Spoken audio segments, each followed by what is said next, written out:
اعزاز سعید صاحب نے اپنے ٹاک شاک شو میں جو یوٹیوب پہ کرتے ہیں تہلکہ مچا دیا. انہوں نے عوام کو پریشان کر دیا. انہوں نے کہا کہ ملک ریاض پراپرٹی ٹائکون نے آرمی چیف عاصم منیر صاحب کو 3000 کنال لینڈ آفر کی ہے ملٹری کے شہداء کے لیے. یہ اپیرنٹ موو انہوں نے کیا ہے بقول اعزاز سعید کے کہ اپنے ملٹری اسٹیبلشمنٹ کے ساتھ مراسم ٹھیک کرنے کے لیے. پچھلے 3 سال میں ہم نے دیکھا کہ ملک ریاض جنہوں نے پاکستان کی ریل اسٹیٹ اور منی مارکیٹ سے 20-25 سال راج کی ہے، بلینز آف ڈالرز کمائے ہیں، وہ منظر عام سے غائب ہو گئے ہیں. انیشلی پی ٹی آئی نے بتایا کہ ان پہ پریشر ڈالا جا رہا ہے عمران خان صاحب کے خلاف ٹیسٹیفائی کرنے کے لیے.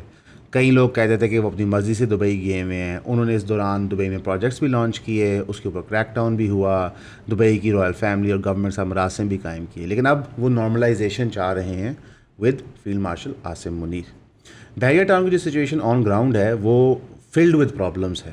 سپریم کورٹ کی ججمنٹ اور میسو فائن جو ایک ہسٹورک لینڈ مارک ڈیسیجن تھا کسی ریل اسٹیٹ ٹائکون کے خلاف، وہ آ چکا ہے. فائن وہ پے نہیں کر پا رہے. ہر بحریہ کے سیکٹر کے اندر پورے پاکستان میں کوئی نہ کوئی لٹیگیشن یا ایشو چل رہا ہے. بحریہ لاہور کے اندر ٹرانزیکشنز جو ہیں جو بحریہ آفیشلی کر رہا ہے وہ کیش پہ کر رہا ہے as opposed to bank transactions یا پھر ڈکلیئرڈ ٹرانزیکشنز. اگر آپ بحریہ کے اندر رہتے ہیں تو جو بحریہ کے پرابلمس پچھلے سال ڈیڑھ میں سامنے آئے ہیں وہ آپ سب کو پتہ ہیں.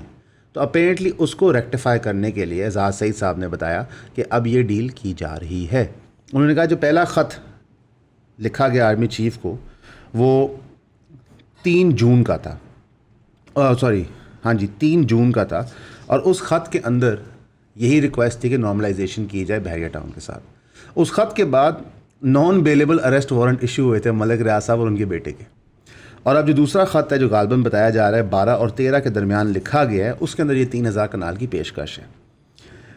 اعزاز سعید صاحب نے ایک اور تحقیق خیز بات کی. ان کا منسٹر محسن نقوی اور ملٹری انٹیلیجنس کے میجر جنرل واجد کوشش کر رہے ہیں کہ یہ بزنس اسٹینڈ آف ریزالو ہو جائے، یعنی کہ ملک ریاض صاحب اور فیلڈ مارشل صاحب کے بٹوین کوئی ریزولوشن نکل آئے. ہاویور کچھ اور لوگ جس میں انہوں نے کہا کہ D G I S I, D G I B, یہ اعزاز سعید صاحب کہہ رہے ہیں وہ چاہتے ہیں کہ نارملائزیشن نہ ہو. اب ہوگا کیا؟ ہوگا وہی جو پاکستان میں ہوتا ہے. میری عقل کے مطابق ملک ریاض صاحب کا ٹائم از اپ. آپ نے اگر کوئی بھی کرمنل مووی دیکھی ہے تو جو کرمنل ہوتا ہے وہ اسکیپ کرتا رہتا ہے انٹل بالکل فائنل سین جب وہ فائنلی پکڑا جاتا ہے اور وہ اس کو ہتھکڑیاں پہنا دی جاتی ہیں. چاہے وہ رئیس مووی ہو، گینگز آف وسے پور ہو، کچھ بھی ہو، وہ صرف ڈان مووی ہے جس میں اینڈ میں ڈان اسکیپ کر کے بچ جاتا ہے. اور دنیا کے اندر ہم نے یہی دیکھا ہے کہ جب آپ ایک انکوریکٹ یا اللیگل ایکٹیویٹی پرفارم کرتے ہیں تو ایک لمٹ تک آپ کو برداشت کیا جاتا ہے. Ride off into the sunset بہت ریئر ہوتا ہے. پاکستان کے کیس میں ہم نے لینڈ مافیا سیٹ عابد کو دیکھا تھا کہ کس طرح انہوں نے ride off into the sunset کیا تھا، لیکن وہ بھی کیونکہ وہ کرٹیکل تھے پاکستان کے نیوکلیر پروگرام کے لیے، اور یہ ان کو ایک گرین چٹ دی گئی تھی. اور پھر انہوں نے اپنی میجورٹی زندگی اس نیوکلیر پروگرام کے بعد ریل اسٹیٹ میں گزاری تھی، حالانکہ ان کا جو بیک گراؤنڈ تھا وہ گولڈ سمگلنگ، ڈالر سمگلنگ کا تھا انڈیا کے ساتھ.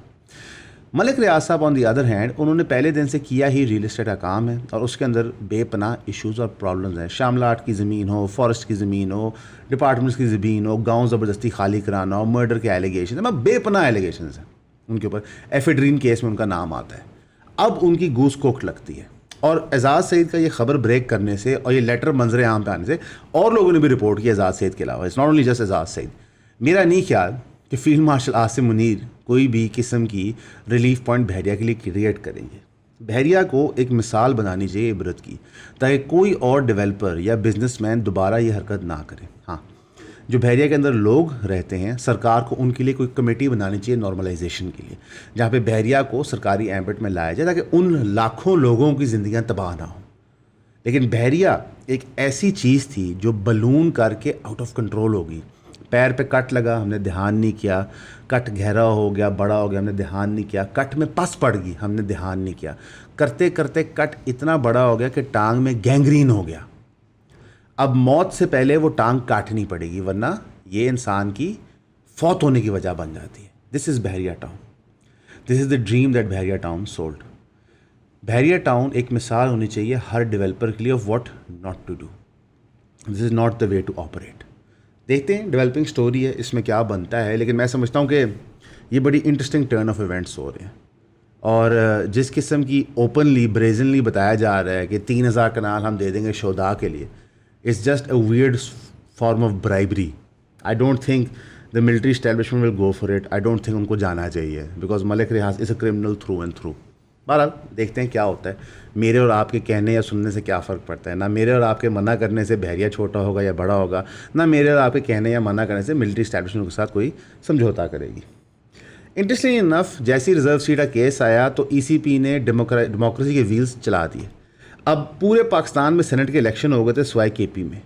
ای سی پی کی ریزرو سیٹ کی ججمنٹ کے بعد سینٹ کے ڈیٹس اناؤنس ہوگی کے پی کے الیکشن کی. اب کے پی کے اندر بھی سینٹ کا الیکشن ہوگا اور اس کے اندر بھی پی ٹی آئی کو مائنس کر دیا جائے گا.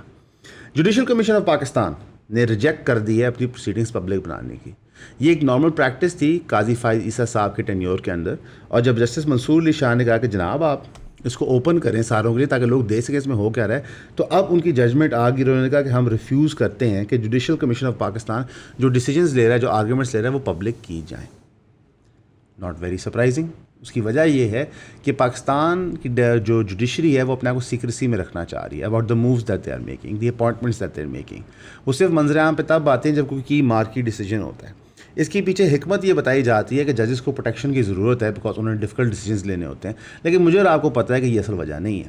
اصلی وجہ یہ ہے کہ جو ڈیسیجنز وہ لیتے ہیں وہ اتنے بلیٹنٹلی ون سائیڈڈ ہیں جو بچے کو بھی نظر آ رہا ہے, تو اپنے آپ کو لیٹ سے کرٹیسزم سے پروٹیکٹ کرنے کے لیے وہ یہ ڈیسیجنز لے لیتے ہیں. انڈیا پاکستان پہ آتے ہیں. جو 2-3 چیزیں ہوئی ہیں میرے خیال سے آپ کے نظر کر دینے چاہیے.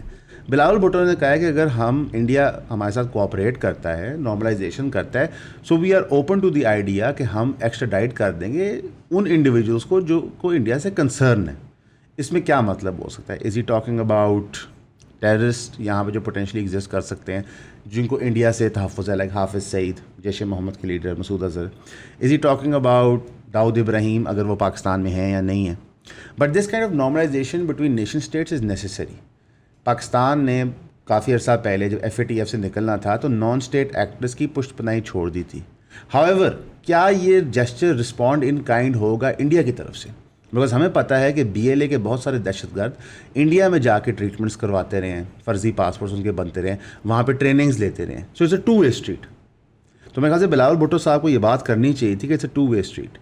ان کا جو انٹرویو تھا الجزیرہ میں اس کے اندر انہوں نے بی ایل اے کا مینشن نہیں کیا اور یہ مقدمہ دنیا کے سامنے نہیں رکھا. حالانکہ بڑی اچھی اپرچونیٹی تھی کہ جہاں پہ میگنیفائنگ گلاس پاکستان پہ تھا تو وہ انڈیا میں بھی ڈالتے کہ سر آپ یہ بتائیں کہ why are B L A declared terrorist. B L A by the way declared terrorist organization ہے امریکہ کی طرف سے بھی, میجر یورپین نیشن اسٹیٹس کی طرف سے بھی, کہ وہ لوگ کیوں انڈیا میں جا کے ٹریٹمنٹ سیکھ کر رہے ہیں, ان کو انڈین گورنمنٹ کیوں پروٹیکٹ کر رہی ہے. تو اگر 2-way اسٹریٹ بنتی ہے تو I don't think it's an issue کہ پاکستان میں کوئی نان اسٹیٹ ایکٹر انڈیا کو نقصان پہنچا رہا ہے تو Pakistan should help India out in that fact. اور انڈیا کے اندر بیٹھے کوئی نان اسٹیٹ ایکٹر پاکستان کو نقصان پہنچا رہا ہے تو پھر انڈیا کو بھی اپنا سینہ کھلا رکھنا چاہیے. لیکن یہ سب سے امپورٹنٹ خبر نہیں ہے coming out of India. Indian general مجھے نہیں ویسے سمجھ آ رہی کہ بیچارے کیا سوچتے ہیں, ان کی کیا بریفنگز ہوتی ہے. تھوڑی سی ٹریننگ کو پاک آرمی سے لے لینی چاہیے. انڈین آرمی ڈپٹی چیف نے فرائیڈے کو کلیم کیا کہ چائنا نے پاکستان کو لائیو انپٹس پرووائڈ کیے. وہ ایک ڈیفنس سسٹمز کے شو پہ تھا, آپ سمجھ لیں کہ سیمینار تھا, وہاں پہ ٹاک دے رہا تھا. تو اس نے کہا تھا کہ پاکستان کے جب ڈی جی ایم او نے Indian D G M O سے بات کی تھی تو Pakistani D G M O نے بتایا تھا کہ آپ کی فلاں چیز ریڈی ہے ہمارے پہ اٹیک کرنے کے لیے. بقول آرمی ڈپٹی چیف یہ پاکستان کو پتہ ہی نہیں ہو سکتا. اچھا پہلی چیز, پاکستان کو کیا پتہ ہو سکتا ہے کیا نہیں پتہ ہو سکتا یہ آپ تو ہمیں نہیں بتائیں گے.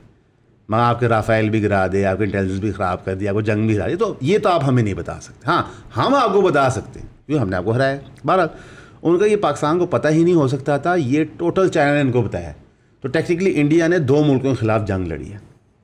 اب مجھے سمجھ نہیں آ رہا ہے کہ یہ بار بار ہماری تعریف کیوں کر رہے ہیں. مطلب کہ یہ ہمارے کلاسک دشمن نہیں, ہماری عزت کی جاتے ہیں. عجیب معاملہ ہے. مطلب کہ پاکستان آرمی پہ ہسٹوریکلی بجٹ بہت لگا ہے, عوام ناراض ہے کہ جی بجٹ کیوں لگ رہا ہے, بجٹ جسٹیفائی ہو گیا جنگ کے اندر. عوام نے کہا نہیں ٹھیک ہی لگ رہا ہے, تھوڑا اور دے دو, کچھ نہیں ہوتا. اور اب انڈیا بھی ہماری تعریف کر رہا ہے کہ ان کے ایلائز بھی بڑے اچھے ہیں, ان کے ساتھ جنگ بھی لڑتے ہیں. بیچارے انڈیا کا ایلائے تو صرف اسرائیل تھا, اور اسرائیل کی ضرورت نہیں تھی کہ پاکستان کے ساتھ کوئی ڈائریکٹلی کنفرنٹیشن کریٹ کرتا. تو انڈیا تو آئسولیٹڈ تھا جا رہا تھا. اب اس میں فیلئر کس کا ہے؟ جے شنکر کا ہے, مودی کا ہے. تو آپ یہ کہہ رہے ہیں کہ شہباز شریف ایک بہتر پرائم منسٹر ہے نریندر مودی سے کیونکہ اس کے ایلائز اس کا ساتھ دیتے ہیں. آپ ہمیں ہرانا چاہتے ہیں لیکن ہماری عزت کیے جاتے ہیں. آپ ہمیں تباہ کرنا چاہتے ہیں لیکن جہاز ہم آپ پہ گرا دیتے ہیں. آپ چاہتے ہیں پاکستان دنیا میں آئسولیٹ ہو جائے, لیکن جب جنگ ہوتی ہے تو ہمارے ایلائز ہماری مدد کرتے ہیں, آپ کو پوچھتا ہی کوئی نہیں ہے, اور پھر آپ وہ آ کے پبلکلی مان لیتے ہیں. چلیں تصور کریں کہ چائنا نے پاکستان کو بالکل ہیلپ کیا, ان پٹس انٹیلیجنس دیے, تو کیا ہوا؟ اصول تو یہ ہے کہ جو ملک آپ کے خلاف کھڑا ہوا تھا اس جنگ کے دوران, جب آپ نے جنگ کی تھی دہشت گردی پہ, آپ کو ان پہ حملہ کر دینا چاہیے. جس طرح آپ نے کہا کہ ٹرکی کا بائیکاٹ نہیں لیں گے ہم ٹرکی سے کچھ, کیونکہ ٹرکی نے نیول وارشپ کیوں موو کیے. ایکچولی آپ نے نیول وارشپ کا بھی نہیں کہا تھا, آپ نے کہا ٹرکی نے پاکستان کو ڈرونز کیوں بیچے. تو چائنا نے اگر ہمیں لائیو ان پٹ دی ہیں تو مجھے نظر نہیں آ رہا کہ آپ چائنا پہ حملہ کر رہے ہیں. کیوں نہیں کر رہے؟ کیونکہ آپ بیسیکلی بزدل. آپ کو لگا تھا پاکستان کی اکانومی چھوٹی ہے, پاکستان آئسولیٹڈ ہے, پاکستان کا مقبول ترین لیڈر جیل کے اندر ہے, اس وقت جمہوریت بڑی کمزور ہوئی ہے, لوگ بڑے ناراض ہیں, تو حملہ کر دو جیت جائیں گے. تو آپ کو چھتر پڑ گیا. تو ہم آپ کو ریکویسٹ کرتے ہیں sir, to be fair, Pakistan democratically run نہیں ہے, پاکستان چائنا کی پراپسی ہے. آپ ہمارے پہ نہ حملہ کریں, ہمارے پتا پہ حملہ کریں, چائنا پہ کریں نا, وہ نہیں کر پاؤ گے. آپ لوگوں کی سپورٹ کی وجہ سے آج ہم یہاں پہ ہیں, آپ لوگوں کی سپورٹ کی وجہ سے ہم یہ کانٹینٹ بناتے رہتے ہیں. آپ لوگوں کی سپورٹ ہمیں چاہے ان باکس ڈی ایم کی مد میں ہے, چاہے وہ کامنٹ کی مد میں ہے, یا اسپیشلی 3000 روپے کی سبسکرپشن کی مد میں ہے, ہمارے کام کو بہت آگے لے کے جاتی ہے. ہمیں کسی پلیٹ فارم کی طرف سے کوئی سپورٹ نہیں ہے. آپ کے سامنے ہمارا چینل ڈیمونٹائز ہوا ہے, ایک دفعہ نہیں 2 دفعہ, اس کی وجوہات بھی ہم نے آپ کو بتائی ہیں. ڈیمونٹائزیشن یا پھر کسی کی آواز بند کر دینا بہت غلط ہے, چاہے وہ کسی بھی ایشو پہ بات کر رہا ہو. فریڈم آف اسپیچ کے ساتھ کھڑے ہوئے اور ہمیں 3000 روپے کی سبسکرپشن پرووائڈ کریں. ہم نے آلریڈی زیادہ کانٹینٹ پروڈیوس کرنا شروع کر دیا اپنے پیڈ سبسکرائبرس کے لیے, اور ہماری ایونچولی کوشش ہوگی کہ جو ہمارا آدھا کانٹینٹ ہے وہ پیڈ سبسکرائبرس کے لیے ہی ہو. تو ایون فیملی کا پارٹ بنے, 3000 روپے دیں, سبسکرائب کریں. آپ کے سولجرز ڈنڈے کھاتے ہیں لداخ میں, ڈنڈے. اس زیادہ توہین نہیں ہو سکتی. ایک بندے نے ساری عمر ملٹری ٹریننگ کی ہے, کیمپ اٹینڈ کی ہیں, سوفسٹیکیٹڈ ویپنس چلائیں, استعمال کیے ہیں, اور چائنیز آرمی آتی ہے ان کو ڈنڈوں سے مارتی ہے. وہاں آپ کو اسکول کے بچے ہیں اور وہ کٹ کھا کے کا پرائم منسٹر چپ کچھ نہیں بولتا. ہمارے ہاں عمران خان جب پرائم منسٹر تھا تو اس نے نیٹو کی سپلائی لائن بند کر دی اور للکارنا شروع کر دیا. بے شک ہم نیٹو کو ہرا نہیں سکتے ڈائریکٹلی, لیکن کم از کم ہم نے کریج تو شو کی. جب پوری دنیا اسلام کے اوپر لان تھان کر رہی تھی تو یو این جنرل اسمبلی میں کھڑے ہو کے مقدمہ عمران خان نے پیش کیا اسلاموفوبیا کے خلاف. مودی جائے نا جنرل اسمبلی میں, ہندوتوا کی بات تو کرے نا, جاؤ نا, کرو, جاؤ جنرل اسمبلی میں کھڑے ہوئے کہو کہ چائنا جو ہے وہ لائیو ان پٹ دے رہا ہے پاکستان کو. اچھا ایس سی او سمٹ بھی ہوئی, وہاں پہ آپ نے یہ بات نہیں کی, وہاں تو چائنا بیٹھا تھا. کوارڈ ہوئی, وہاں آپ نے یہ بات نہیں کی, کیوں؟ ڈرتے ہو. تو فنڈامنٹلی انڈیا اور پاکستان میں ایک ڈفرینس ہے مائنڈ سیٹ کا. انڈین پاپولیشن ٹرینڈ ہے کمر میں وار کرنے کی, جب کوئی گرا ہوا ہو تب اس پہ وار کرنے کی. پاکستان کی پاپولیشن اس کے لیے ٹرینڈ نہیں ہے. ہم پرابلم کو ہیڈ آن ڈیل کرنا جانتے ہیں, اور جس طرح دہشت گردی کے خلاف ہم لڑ رہے ہیں پوسٹ مشرف ایرا سے, تو ہماری فوج نے اور ہماری عوام نے ثابت کیا کہ دلیر قوم ہے. یہ نارمل نہیں ہے کہ نارتھ اور ساؤتھ وزیرستان میں کنٹینیوس جنگ چل رہی ہے, لیکن بچے وہاں سے پڑھ لکھ کے یونیورسٹیز بھی جا رہے ہیں, جابس بھی کر رہے ہیں, بزنس بھی کریٹ کر رہے ہیں, پولیٹیکل موومنٹس بھی لیڈ کر رہے ہیں, ان کے ہیڈز بھی بن رہے ہیں, اپنا مقدمہ پورے پاکستان میں پیش کر رہے ہیں, مقدمہ ون بھی کر رہا ہے. یہ نارمل نہیں ہے. انڈیا کے اندر مقبوضہ کشمیر میں فسطائیت, ظلم اور دہشت گردی انڈین اسٹیٹ نے لانچ کی ہوئی ہے. اگر یہی ظلم اور فسطائیت کسی اور صوبے میں کر دی جائے انڈیا کے لانچ کسی باہر کے نیشن اسٹیٹ سے, تو کیا وہ رسپونڈ کریں گے جیسے جموں کے مسلمانوں نے کیا ہے؟ نہیں. یہ ایک فنڈامنٹل ڈفرینس ہے. پھر ششی تھرور صاحب کہتے ہیں کہ یہ انڈیا کا اٹیک تھا on terrorism, this is not Hindu versus Muslim. Shashi Tharoor sahab اتنا جھوٹ بول رہے ہیں, سر عام بول رہے ہیں, یہ ان کی مرضی ہے. آئی اے ای اے نے اپنے آخری انسپیکٹرز جو ہیں وہ پل کر لیے ایران سے. جو آن گوئنگ اسٹینڈ آف آئی اے ای اور ایران کا چل رہا ہے اس کے اندر آئی اے ای نے اپنے آخری انسپیکٹرز کو کہا کہ یہاں سے نکلو, وینا پہنچو, یہاں پہ تمہارے لیے سیف نہیں ہے. این پی ٹی کی میٹنگ میں ہاویور ایران نے کہا کہ جناب ہم این پی ٹی ابھی نہیں چھوڑے, ہم این پی ٹی کا ساتھ ہی دیں گے. لیکن ہم نے دیکھا تھا کہ جب نارتھ کوریا نے سن 2003 میں این پی ٹی چھوڑا تھا تو اس کے بعد انہوں نے اپنی نیوکلیر آرمامنٹ کا کام تیز کیا تھا اور پھر فائنلی نیوکلیر ٹیسٹ کیا تھا. So it will be interesting to see کہ آنے والے دنوں میں کیا ہوتا ہے from that perspective. Majid Nizami sahab کا ایک ٹویٹر پوسٹ تھا. ماجد نظامی صاحب ایک سینئر جرنلسٹ ہیں, مختلف آرگنائزیشنز میں کام کرتے ہیں, کرنٹلی میرے خیال سے جیو میں کام کر رہے ہیں. ان کا ہم نے بھی انٹرویو کیا تھا, انٹرسٹنگ پرسنالٹی. ان کا جو ٹویٹ ہے میں وہ وربیٹم تو نہیں پڑھوں گا, لیکن میں اس کا آپ کو جسٹ دے دیتا ہوں. انہوں نے کہا میں اس بندے سے ملنا چاہتا ہوں جو اتنا ذہین اور اتنی اچھی چاپلوسی کرتا ہے, جو اس نے چاپلوسی کا معیار اس لیول پہ لے گیا کہ دنیا بھی حیران اور دیکھ رہی ہے کہ بندہ چاپلوسی کے اندر 1 یا 2 ہسپتال یا کالج یا یونیورسٹی اپنے مالک کے نام کروا دیتا ہے کہ چلو تم ابھی اپنے نام کر لو, لیکن 2500 رورل بیسک ہیلتھ سینٹر اگر کسی کے نام ہو جائیں تو پھر یہ تو چاپلوسی کا وہ مقام ہے کہ اس بندے کو پنجاب یونیورسٹی سے ڈاکٹریٹ ملنا چاہیے چاپلوسی کے اندر. یہ بات کر رہے تھے جو 2500 ہیلتھ کیئر سینٹرز رورل اور بیسک چل رہے ہیں پنجاب میں, جو ری نیم ہوئے تھے مریم نواز کے اوپر. اب ماجد نظامی صاحب کا مین اسٹریم چینل میں کام کرتے ہوئے یہ ٹویٹ کرنا یہ انڈیکیٹ کرتا ہے کہ ایک انہیرنٹ پرابلم ہے, اور وہ اتنی بڑی ہو چکی ہے کہ اب اس کو اگنور نہیں کیا جا سکتا. ہمارا مین اسٹریم میڈیا بہت چیزیں اگنور کرتا ہے, بہت چیزیں پش انڈر دا رگ کرتا ہے جب تک کہ وہ پرابلم بہت بڑی نہ ہو جائے. یہ تھوڑا ایب نارمل ہے, میں بھی اس کو سمجھتا ہوں کہ یہ پرابلمٹک ہے کہ ہمارے چیف منسٹر صاحبہ یا ہمارے ایکس چیف منسٹر جب چیزیں اپنے نام کیے جاتے ہیں. اب BISP ہے, بے نظیر انکم سپورٹ پروگرام, اس کی جو امیجری ہے اس کو سمجھیں. اس کا کیا مقصد ہے کہ ساری عمر جب آپ وہ پیسے ریسیو کریں تو آپ شکریہ ادا کریں بے نظیر کا. اچھا پیسے ہیں عوام کے, ٹیکس پیئر کے, شکریہ ادا کریں آپ بے نظیر کا. یہ کوئی سینس ہے اس بات کی؟ کوئی سینس نہیں ہے. بہرحال یہاں پہ بھی یہ چیز ہو رہی ہے. جہاں تک ہیلتھ کلینکس کی بات کریں تو تقریباً 150 ہیلتھ کیئر سینٹرز جو ہیں اکراس پنجاب کو کنورٹ کیا جا رہا ہے ماڈرن کلینکس پہ مریم نواز صاحبہ کی طرف سے, اور 6 ملین کنسلٹیشنز وہاں پہ ہو چکی ہیں جنوری 2025 تک.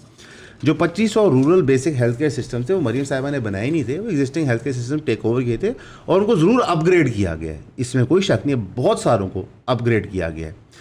ہاؤیور اس کو کمپلیٹلی اپنے کھاتے میں ڈال دینا انکریکٹ ہے. اب فار ایگزامپل ریسکیو 1122 ہے, پروجیکٹ لانچ کیا تھا پرویز الہی نے, ایکسپینڈ کیا شہباز شریف صاحب نے, بزدار صاحب نے بھی اس کو ایکسپینڈ کیا, مریم صاحبہ بھی کریں گی. تو یہ ہمیں نہیں کرنا چاہیے, ہمیں اس کے بیونڈ موو کرنا چاہیے. ایک بہت دکھ بھری خبر ہے جو ہم نے آپ کو کل بھی دی تھی کہ جو ٹاور کلیپس کیا تھا کراچی کے اندر, اس کے اندر 25 سے 30 لوگ ٹریک بتائے جا رہے تھے, تو اب ٹوٹل جو ڈیتھ ٹول ہے وہ 14 کو پہنچ گیا ہے, اور ابھی تک کوئی میجر استعفیٰ نہیں آیا. گورنر کنڈی صاحب کی طرف سے کوئی بیان نہیں آیا کہ کراچی کے میئر ریزائن کریں, ان کے ہوتے ہوئے اتنا بڑا ثانیہ یا واقعہ ہو گیا.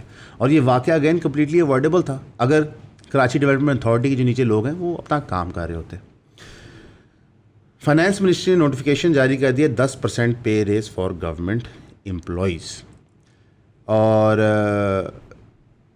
As well as granting disparity reduction allowance worth 30% of basic pay, یعنی کہ 10% آپ کی پے بھی بڑھا دی گئی اگر آپ سرکاری ملازم ہیں, اور 30% آپ کو of your pay discretionary fund میں بھی مل سکتا ہے. اوور آل اس وقت جو اسرائیل اور حماس کا یا غازہ کے لوگوں کا اسٹینڈ آف ہے وہ ایک کنکلوژن کی طرف آ رہا ہے. آپ سارے کائنڈلی آج کی نمازوں میں دعا کیجیے گا کہ وہ ایک حتمی کنکلوژن کی طرف آئے تاکہ وہاں قتل عام بند ہو سکے. وہاں پہ آنے والا ہر دن زیادہ سے زیادہ ڈیڈلی ہوئی جا رہا ہے. حماس کی طرف سے بھی اب نظر آ رہا ہے کہ جناب ہم اوپن مائنڈ کے ساتھ یہ نیگوشیشن کرنا چاہتے ہیں, لیکن جو گارنٹیز ہونی چاہیے وہ لانگ ٹرم سیز فائر کی. یہ 10 15 20 60 دن کے سیز فائر سمجھ نہیں آتے, اور اسرائیل کو کنٹینیوسلی وائلیٹ کرتا ہے. اگر ہم سیریا میں رشیا بیکڈ پراکسی کی ایگزٹ دیکھیں اور ایک ٹرکی امریکہ بیک پراکسی کی انٹری دیکھیں تو ازمپشن یہ تھی کہ شاید سیریا کے اوپر اب اسرائیل کو ہاتھ کھولا رکھے گا, لیکن ساؤتھ سیریا کے اندر آپ کہہ رہے ہیں ڈمیسکس کے جسٹ ساؤتھ, وہاں پہ اسرائیل دے بمباری کر رہا ہے, اٹیکس کر رہا ہے, ریڈ کر رہا ہے, بلکہ اس نے اپنا ایک بفر زون بنایا ہوا ہے تاکہ وہ اس ایریا کو کنٹرول کرے, وہاں پہ کوئی ڈیولپمنٹ نہ ہونے دے. HTS دنیا بھر میں جا کے مقدمہ رکھ رہا ہے لیکن ان کی ایسا کوئی سن نہیں رہا. دا پرابلم از کہ جب تک ایک سیریا کو لیجٹمیٹ مسلم اینٹی بیک نہیں کرے گی, ان کی آرمی کو ری آرگنائز نہیں کرے گی, تو وہ ایک انفیکٹو آرگنائزیشن ہے.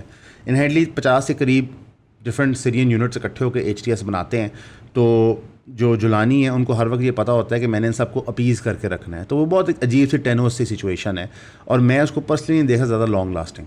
میں دیکھ رہا ہوں یہاں پہ مزید پرابلمس بڑھیں گی. تو تو پلیز دعا کیجیے گا تاکہ یہ قتل عام بربریت بند ہوئے، تاکہ پھر جب یہ بند ہوگا اور وہاں پہ ایڈ ورکرز ایکچولی پہنچیں گے، وہاں پہ انٹرنیشنل میڈیا ایکچولی پہنچے گا، تب آپ کو پتہ چلے گا دا ڈیوسٹیشن کا اسکیل جو فلسطین کے اندر ہوا ہے۔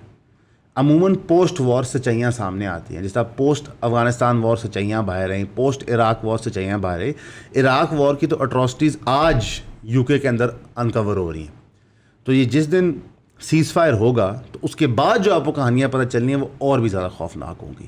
ریئل ٹائم میں پتہ چلا لیکن اس کے بعد بھی، تو پلیز دعا کیجیے گا، ہمارے لیے بھی دعا کریں، ہم آپ کے لیے بھی کریں گے۔ ہمیشہ کی طرح آپ کا سننے کا شکریہ۔